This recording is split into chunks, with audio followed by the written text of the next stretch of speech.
Imagine hearing that iconic, unmistakable roar overhead suddenly disappear forever. The legendary A-10 Warthog, famous for its rugged durability and the unmistakable burrt of its fearsome cannon, could soon be retired by the US Air Force. But after decades of saving lives and dominating battlefields, why retire now? More importantly, what's being proposed as a replacement, and could this decision endanger American troops in future conflicts? Welcome to Learning Military, your trusted source for breaking down complex military strategies, tech, and battlefield realities.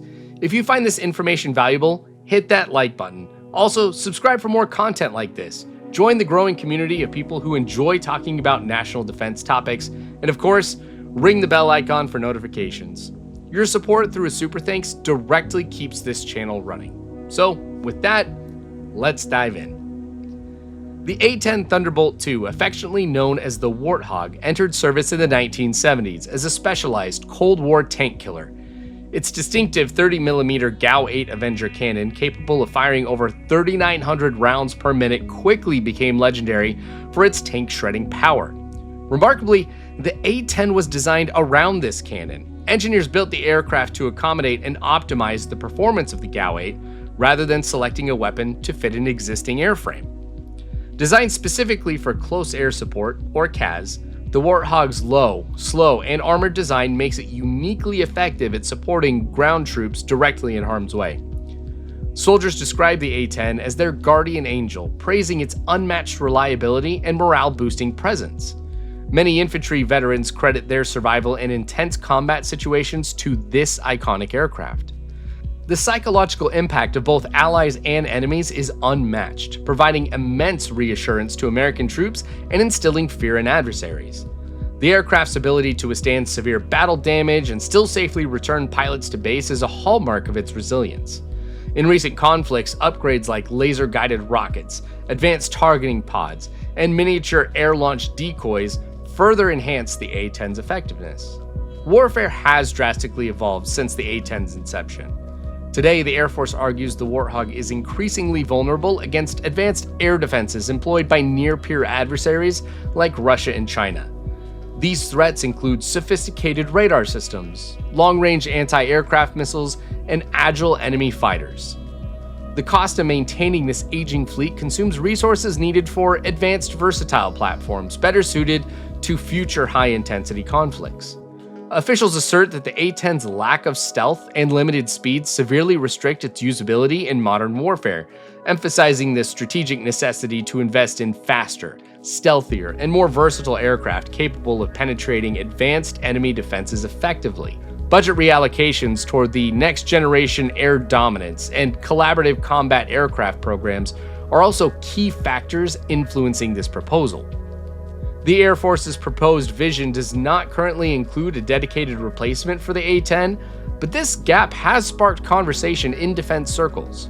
While no formal program has been announced, there have been sporadic discussions about developing a future CAS aircraft purpose-built for the modern battlefield. Analysts envision a successor to the A-10 that might incorporate stealth, advanced avionics, modular weapon systems, and the kind of durability, loiter time, and ground coordination the Warthog is known for. Past initiatives like the OAX light attack experiment explored affordable alternatives, but these aircraft lack the survivability necessary for high-threat environments. Some have even floated around ideas for modifying existing platforms or designing a smaller, more survivable aircraft using lessons from recent conflicts. Features like low-speed agility, modular armor, and high-resolution close-range sensors are often highlighted in these discussions.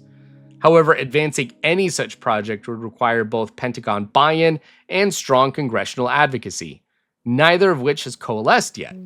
The question remains whether real-world combat needs or shifting political momentum could reignite serious development of a new purpose-built close air support aircraft. Critics and military experts question whether current or near-future platforms can truly replicate the A-10's unique close air support capabilities. Recent comparisons between the A-10 and aircraft like the F-35 and F-16 highlight significant shortcomings in loiter time, cost efficiency, and survivability under direct fire. A-10 pilots emphasize their aircraft's advantages in visibility, maneuverability, and resilience, essential for accurate target identification and minimizing friendly fire incidents. Despite technological advancements, modern jets and drones lack the intuitive decision-making and situational awareness capabilities human pilots bring to chaotic combat environments. Historical examples from Afghanistan and Iraq underscore the A-10's irreplaceable effectiveness in complex close air support missions, consistently providing crucial support while minimizing collateral damage. Feedback from Joint Terminal Attack Controllers, or JTACs, consistently highlight the unique strengths of the A-10 in complex combat scenarios. What's important to note is the US military defines close air support as air action by fixed or rotary winged aircraft against hostile targets that are close to friendly ground or naval forces, and which require detailed integration of each air mission with fire and movement of these forces. The A-10 was purpose-built for this exact type of mission, designed to fly low and slow while providing precision firepower in close proximity to friendly troops. That deliberate integration with ground forces has proven exceptionally difficult to replicate with faster, multi-role aircraft designed for a wide range of missions. As a result, many experts argue that retiring the A-10 could leave a critical capability gap in precisely the scenarios where such coordination matters most. In 2015 and 2016, the Air Force made serious efforts to retire the A-10, only to be met with fierce bipartisan opposition. Then Senator John McCain, a vocal supporter, called it the best close air support aircraft in history and led legislative efforts to block its retirement. His advocacy reflected a broader congressional sentiment rooted in feedback from troops on the ground who credited the A-10 with saving lives in Iraq and Afghanistan. That pattern of resistance continued for nearly 2 decades as bipartisan support and first-hand military accounts repeatedly thwarted retirement attempts. Today, however, the legislative landscape has shifted. With geopolitical tensions growing and priorities tilting toward high-end warfare, some lawmakers now support reallocating resources to emerging technologies. Still, many others, along with grassroots campaigns like Save the Warthog, are working to preserve at least part of the fleet. The final decision will rest with Congress, while the Air Force argues that divestment will fund vital modernization efforts. Veterans, service members, and defense advocates continue to emphasize the Warthog's unique value. Whether today's lawmakers will echo past resistance or accept the Air Force's vision remains one of the most important defense questions of the year. Alternatives exist beyond simply scrapping the A-10. Analysts propose transferring retired Warthogs to allies like Taiwan or Eastern European NATO countries who can employ them effectively against armor-heavy adversaries or in amphibious defense scenarios. Other viable options include storing the fleet for rapid reactivation or repurposing the aircraft for domestic roles such as drone interception, pilot training, or red team exercises and training scenarios. However, these options require careful consideration, including complex international diplomatic negotiations, logistical planning, and financial investments in training and maintaining foreign-operated fleets. Additional geopolitical implications, such as provoking aggressive responses from potential adversaries, also merit serious consideration. As someone who deeply appreciates the A-10 Warthog, acknowledging this retirement isn't easy, yet understanding the evolving needs of military strategy makes it clear why such decisions are considered. Still, the Warthog's departure marks a significant emotional and symbolic moment for many of us who have admired its service. After decades of extraordinary service, the proposed retirement of the A-10 Warthog symbolizes a profound strategic shift in U.S. military planning, from low-intensity, insurgency-focused operations towards preparation for high-end conflicts against advanced adversaries.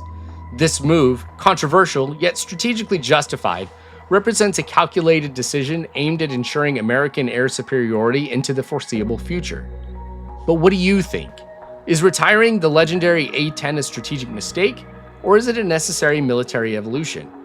Let me know in the comments below. Though I do want to add that on a personal note, the A-10 Warthog is genuinely one of my favorite US military aircraft. I understand there will inevitably become a time for its retirement, but I'll certainly be sad to see this iconic aircraft leave the skies. If you found this analysis insightful, Smash the like button, subscribe for more military updates, and ring the bell icon to stay informed. Consider supporting this channel through a super thanks. Your engagement helps keep this channel growing, and your support of any kind really does mean a lot. This is Learning Military. Until next time, stay informed, stay sharp, and stay ahead. Thanks for watching.